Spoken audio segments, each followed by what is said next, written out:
గురుచంద్రుల అద్భుత యోగం. ఈ 6 రాసుల వారి దశ తిరిగినట్లే. జ్యోతిష శాస్త్రం ప్రకారం నవంబర్ నెల అత్యంత శుభప్రదమైనది. ఈ నెల 2, 3, 4 తేదీల్లో గురుచంద్ర గ్రహాలు ఒకే రాశిలోకి సంచరించనున్నాయి. ఈ గ్రహాల కలయికతో మనసుకు శాంతి, ఆర్థిక వృద్ధి ఉంటుందని శాస్త్రాలు చెబుతున్నాయి. ముఖ్యంగా ఈ 6 రాసుల వారి జీవితం ప్రకాశించనుంది. వృషభ రాశి.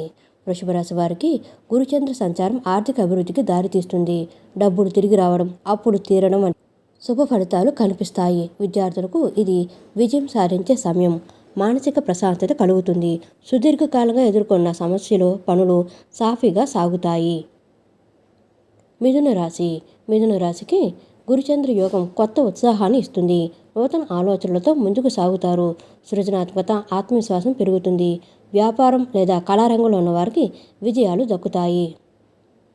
కర్కాటక రాశి. కర్కాటక రాశి వారికి చంద్రుడు అధిపతి కావడం వల్ల ఈ యోగం ఈ రాశి వారికి విశేష ఫలితాలను ఇస్తుంది.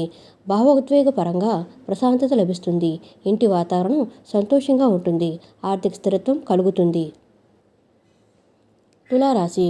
తులారాశి వారికి గురుచంద్ర యోగం వృత్తి, ఆర్థిక రంగాల్లో కొత్త ద్వారాలను తెరిచే అవకాశం ఉంది.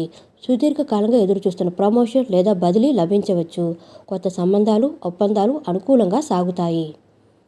ధనుసు రాశి. ధనుసు రాశి అధిపతి గురువు కాబట్టి గురుచంద్ర యోగం ధనుసు రాశి వారికి అసాధారణ ఫలితాలను ఇస్తుంది. దీర్ఘకాలిక ప్రణాళికలు అమలు చేస్తారు. విద్య, ఉద్యోగం, వ్యాపార రంగాల్లో పురోగతి సాధిస్తారు. ఆధ్యాత్మిక చింతన పెరుగుతుంది. అనుకూల గ్రహస్థితి కారణంగా ఆదాయ వృద్ధి ఉంటుంది. మీనరాశి. గురుచంద్రుల సంచారం వలన మీనరాశి వారికి మేలు జరుగుతుంది. మనసులోని కోరికలు నెరవేరుతాయి. ఏ ప్రయత్నం చేసినా విజయం లభిస్తుంది. సొంత ఇల్లు, విదేశీ ఉద్యోగ కళ నెరవేరుతుంది. సంతానం కలుగుతుంది. ఆదాయం బాగా పెరుగుతుంది. ఫ్రెండ్స్, మా వీడియోస్ కనుక మీకు నచ్చినట్లయితే లైక్ చేయండి, షేర్ చేయండి, సబ్స్క్రైబ్ చేయండి. మరిన్ని మంచి వీడియోస్ కోసం నోటిఫికేషన్ ఆన్లో పెట్టుకోవడం మర్చిపోకండి. Please support us. Thank you so much.